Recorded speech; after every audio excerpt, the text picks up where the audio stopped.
రెండు తీసుకో. కూరలు ఉంటే తీసుకో. 2 days లో తీసుకున్నాను.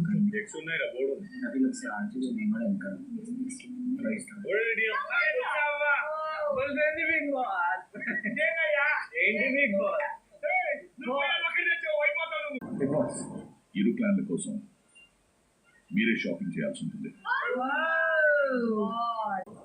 షాపింగ్ చేయడం మొదలు పెట్టాలి. రెండో బజార్ మోగుగానే షాపింగ్ చేయడం ఆపేయాల్సి ఉంటుంది. నవీన్, మీరు సహాయం కోసం ఓజీ క్లాన్ నుంచి ఒక సభ్యుని ఎంపిక చేసుకుని బిగ్ బాస్ కి చెప్పండి.